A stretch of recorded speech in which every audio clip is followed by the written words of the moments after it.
Whether you don't even know where the gym is, or maybe it's your first week, or you had one of those friends that just had to pull you into class, or maybe you're the type that you're a gym god, we've got a little bit of everything for you. Welcome to Trainer Talk. Let's get to work. Hey members, so my name is Josh Pearson. Normally I'm the guy conducting the interviews. I'm usually behind the camera, but today it's my turn. And what we're going to talk about today is performance training, especially when it comes to youth-oriented training. So it's summertime, or at least it's about to be. It doesn't look like if you were to look outside on the day I'm doing this, but everybody's trying to figure out, okay, for my kids, how do I pick a sport-specific program such as, my kid plays soccer, maybe we're going to put them in a soccer program or football program or whatever, and or do I take away the soccer ball and do I put them in a sports-specific program that's going to make them faster, change direction a little bit quicker? What do I do? Or some parents, they're thinking, hey, why don't we do multiple camps? So we're going to kind of discuss all of that a little bit today. This is going to be a little bit longer of a form. Normally with the Trainer Talk, we're diving kind of more so into what the trainer does and how they learn what they know so that they can teach people. Today, I'm just trying to educate the parents on what to kind of look for when it comes to these sports-specific programs or just programs in general for these summer camps.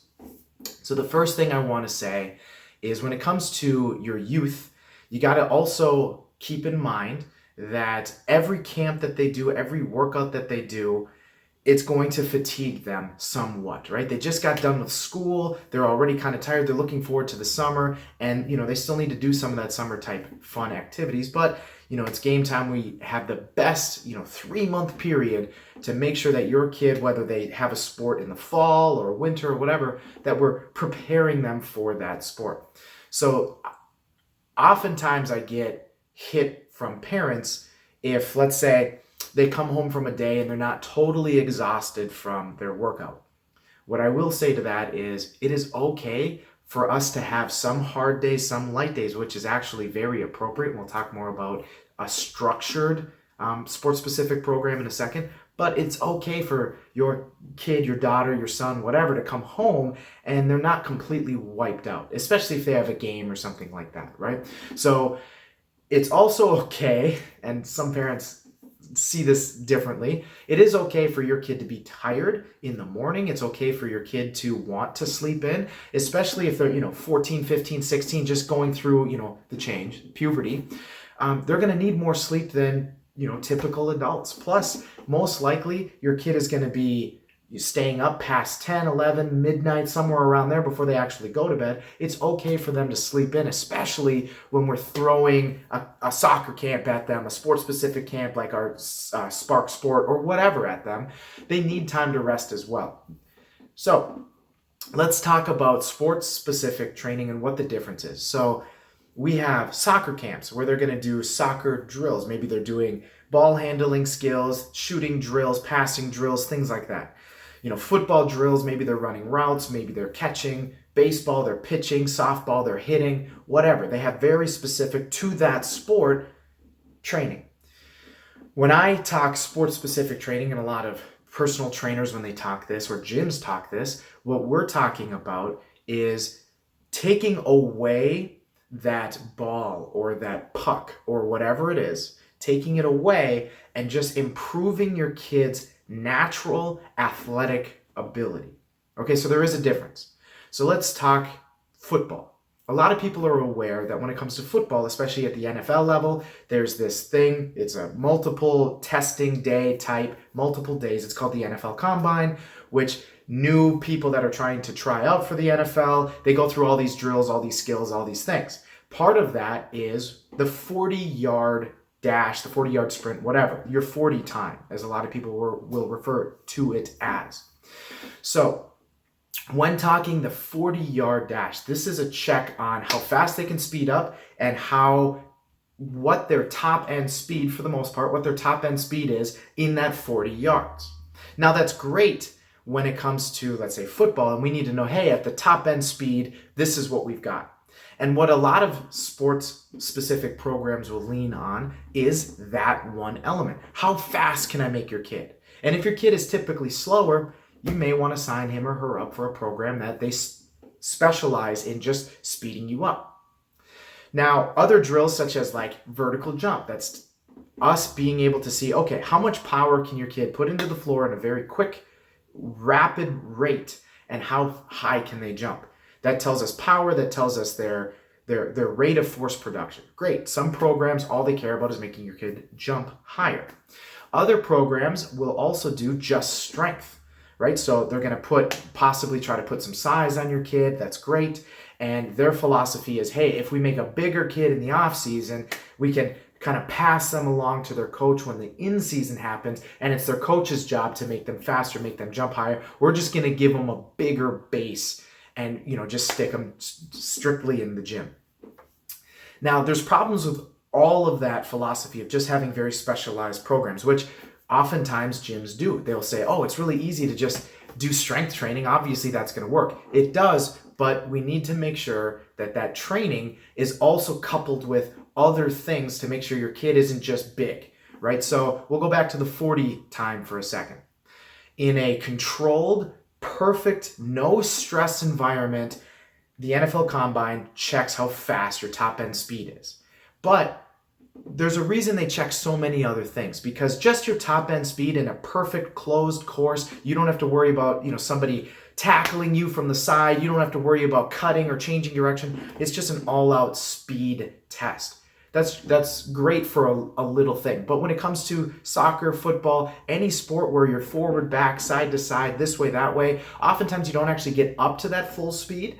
And programs that focus just on your top speed are kind of missing some of the change of direction that we're actually looking for in soccer or even in football, right? Being able to cut or juke out somebody and get around maybe the offensive line and tackle the quarterback, whatever it is, we need to be able to change direction.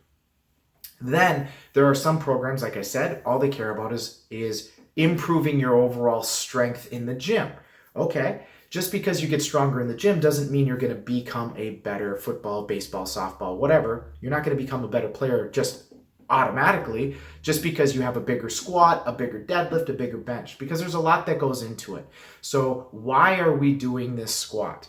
Is it your coach has 35 people in front of them and they say, hey, today we're doing squats because it's really easy for me to program and I can just kind of tootle around and twiddle my thumbs, and once the hour's done, your kids can go home and I'm not really going to check form. If that's the case, which it happens, right? Some gyms have that where they are overwhelmed by too many kids, or they throw an intern in that really doesn't belong there. They don't really know what they're doing and they don't give any coaching advice. It happens. I mean, I've seen summer programs. I've had people switch summer programs in the middle of a summer because they find out that, oh, wow, they're way overrun. Now, in that situation, there isn't a check on form. There isn't a set, hey, this is why we're squatting. That program is missing explaining to your kid, this is why we're doing it, and why just throwing more weight on the bar isn't really going to help us improve when it comes to the court, the field, or something like that. So having the coach being able to just explain to your kids, that's a huge step, okay? Another thing that you want to consider is who is doing the explanation. Is it the head coach, the person that's programming everything and is in charge of the program? Is it, a level 2 or a level 1 coach underneath the head coach that's giving all the explanation, and the head coach is just sending in that person to do the classes because maybe they're busy with some one-on-one type stuff? Is it mostly interns? Is it, maybe your head coach is there and there's 5 interns that are learning because that's why they're there. They're trying to learn from that head coach. Is that head coach providing lessons to the interns, to the other coaches, so that teaching is all on the same level? Possibly not, especially if that head coach has other responsibilities. So that's something to consider and ask about as well. How many kids per instructor is there going to be? How much from the head coach can my kid expect? Because hopefully the head coach knows the most, or at least is the most practiced and has the most years under his or her belt, that they can give your kid the most instruction, the best guided instruction. How much time is my kid going to have with that person? How much time are they going to have with someone who's just learning? And there's plenty of interns that have come around that they know a lot of good stuff about maybe track because they're a track kid, or they know a lot about lifting because they're a power lifter on the side, or whatever. There's goods and bads when it comes to interns as well. I'm certainly going to work with interns myself this summer, and they're going to get lessons for sure. Anyway, we need to make sure that from the strength side, from the speed side, there's a reason why. It's not just, hey, we're not going to put any stress on you. We're just going to do this, which there's some merit to that as well. But what we want to do is have as much of a whole picture as we possibly can when it comes to a sport specific, strictly making your kid better at his or her sport. And what that means is there needs to be some level of reaction to that drill or speed or whatever, where it's not just, yep, you go at your own pace, we'll just watch you and we'll try to coach you after that. No, there needs to be a little anxiety in the air of, oh, I don't know when I have to go, or, oh, at some point the coach is going to say I need to go to the left or go to the right, and they're going to wait till the last minute to tell me, and oh, I got to react. Or we use visual cursors, so maybe there's a cone on the ground that's behind you, and we're doing a backpedaling drill. As soon as you peripherally see that cone, you need to go. And we're trying to improve on how fast you're able to notice and see that cone, and we're trying to improve on, oh, I noticed, I reacted, and now I'm changing direction, whether I'm going to the left, to the forward, whatever. So that's focus, there's reaction. And then again, as I've been talking about, there's the reasons why we're doing a drill. So sometimes we have weeks where it's go time, right? Oftentimes summer programs actually start too strong. Now, I've had pushback over the years, but once the parents trust me after a few weeks and they realize, hey, I have your kid's best interest at heart, they realize why our first and second week are far different than the other weeks that follow, right? The first week, I don't know when it comes to a jump if your kid's ever been taught how to jump. I don't know if your kid even understands the difference between loading, exploding, landing, where their body needs to be. It's what we call as an acclimation phase. So we take about 2 weeks to not only make sure everybody's on the same page when it comes to, when I say these words, this is what I mean, and we try to make it make sense to every kid that's in front of me.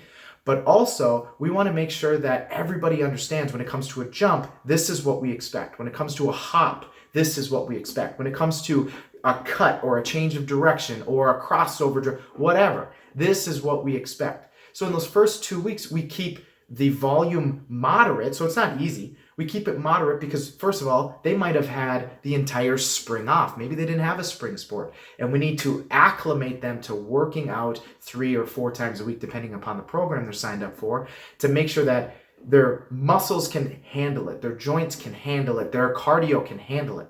Then after we've had an acclimation period, then we can start doing what we call as an accumulation period, where we start to increase the amount of work that they have to do throughout the weeks to a point, because we can't just have a linear progression. Imagine if losing weight was linear. If every week you could consistently lose 2 pounds without changing a single thing, nobody would be overweight. What we need to do is, same with weight loss.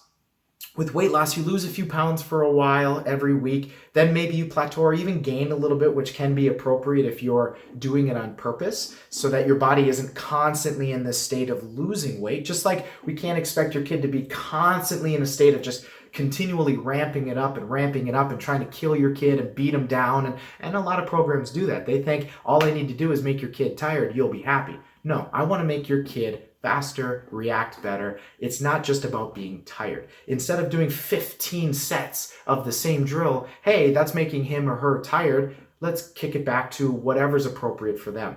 And in the programs, let's say on my paperwork, I say up to 8 times we're doing this drill. Well, half of the kids, I might kick them out after 5 or 6. It's not because they're weak. It's not because they're tired. It's because all of a sudden their speed just plummets. We don't need to just keep fatiguing your kid for no reason. A tired athlete is not an athlete that's performing at their best, nor is that athlete in a state of, hey, once fall hits, they're ready to go, right? We need to do things slow. That's why we call it acclimation. So again, going back to the weight loss, at some point we need to gain weight a little bit in an appropriate manner so that your body isn't thinking, holy crap, you're just trying to cut my limbs off and I'm starving, I'm dying. No, we give you kind of a swing up. When it comes to performance training, we call it a deload week. We give you a week where we purposefully are doing less volume than we did the weeks before. We're working more skills, more technique, more drills, and that week is just to kind of recover from the fact that we just beat the crap out of your body for weeks on end. Then we start over with volume. We start over with the amount of work your kid has to do, and then we ramp it up from there again. We deload, we start over volume and ramp it up from there again. It's a cyclical thing, right? We want it to be cyclical, and oftentimes, unfortunately, when it comes to group training programs, kids programs, sports specific programs, if it's not planned out ahead of time, where they sit down and say, okay, we have an 8-week program. We say this is where we want them on the 8th week, and then we back it up. This is what week 7 would need to look like to get to week 8, week 6 to get to 7, 5 to get to right all the way down, and this is what week 1 needs to look like so that we can be here at week 8. Most programs are not set up that way. Most programs are, hey, it's Tuesday night. I need to come up with a Wednesday workout for the kids. Let me Google. Oh, cool, this is a cool agility drill. Let me Google strength. Okay, cool. Now I just printed off some random grabs. Now you're coming in, your kid, we're not building off of last week because we can't even remember what we did last week. We have no idea the direction we're going to take this specific day's worth of training. And we're just kind of throwing things out there again to make your kid tired, to make them think we're doing something for them. What we're trying to do is, in that first week, again, when they're learning things, we're trying to set the stage at a moderate pace so that next week we have some room to grow. Now, the drills are going to change, but we're going to say, okay, this week we're going to make sure you're understanding how to cut the most efficiently, changing directions laterally, right? Okay, now we're going to add a little bit of stress to this nature. I'm going to tell you when to cut. You don't get to cut at your own rate. Then we start adding visual cues in it, but maybe this time we're going from linear to lateral into that cut and slowly building off of the lessons learned over the week. But we can only do that if we know what week 12 needs to look like and back it up to week 1. Again, a lot of programs aren't doing that. And it's the same when it comes to adult classes as well, right? They might know kind of what this week looks like and kind of what next week looks like, but they have no goal in mind. And then, they look you in the eye and they say, hey, we're going to make your kid stronger. Well, let me see the program. Let me see, how are you going to take my kid from where they are now and bring them there? Or at least, what is your plan of attack? And then again, going back to the whole circle thing, going back to the coaching, the more the coach that was involved in creating the program, the more that coach or coaches is involved in actually educating your kid, then there's going to be a much better information transfer. If it's head coach tells level 1 coach and then leaves, and then level 1 coach has to teach the interns and then doesn't participate in your class, and it's just run by the interns, and every once in a while one of the trainers or the head coach actually comes into your class maybe and kind of sort of watches your kids, but maybe is only there because they're just collecting a paycheck or they're forced to be there, whatever. Every time we go down that tiered system, information is being lost. The reasons behind the drills, the whole scope of the 12-week program, the 8-week program is diminished. I could teach an intern, hey, this is what week 1 looks like, this is what week 2 looks like, and we're trying to get to week 12 this way. Is that intern going to even remember that? Are they on that same level where they can understand, hey, I see why in week 4 we're doing this based off of week 3, and then being able to explain to the kids, hey, remember last week we did that whatever drill, we're progressing it this way this week for a reason, while at the same time we're increasing your kids' ability to change direction, speed up. We are increasing their linear speed, so if they ever do that 40 time, they are able to handle that in a very controlled setting. We are able to change how strong they are because we do implement strength training, power training, but there's the reaction side. There's a thought process. It's planned out. It's not a week-to-week basis, losing that information. So again, when you're looking at these summer programs, not that you can tell by the advertisements, because all the advertisements are going to say is, hey, we're going to make your kid stronger, faster, whatever. Talk to the coaches. See how they kind of respond to some of the questions. Like, what does week 4 look like? Or when is my kid's deload week? Or questions like that, or where is the priority for change of direction? Where's the priority for focus? Where's the priority for reaction, for strength, for linear speed? How fast can my kid go? Where's the priority? What kind of program are you putting my kid through? If they stammer and stutter, maybe that's not the program for you, right? If they don't know, you'll be able to tell just like that, and you'll be able to know right away if this is for me. So I hope I see your kids this summer. If you guys have questions about the summer program that we offer, I will certainly send you kind of, here's what, day one for the next 3 weeks looks like, so you can kind of get a feel for it. With our summer program, we try to mesh it as well as we can if they're in other camps, but we also understand that if they're in another camp, let's say they're a soccer player in a soccer camp, we can't brutalize them because there's still some soccer skills that they need to learn. Some parents take them completely out of their sport for the summer, which is kind of what I recommend. Give us your kids 100% energy so I can take that kid from 100% to 110% by the end of the summer, and then they can rejoin their sport. Yes, they still need to practice, ball handling skills or catching balls and things like that, but in an unstructured type manner. Maybe they go to the batting cages once in a while, but not to a point where they get so fatigued that it pulls away, because the more energy I have from your kid, the more I can actually see and tell if your kid is actually changing, okay? With our program as well,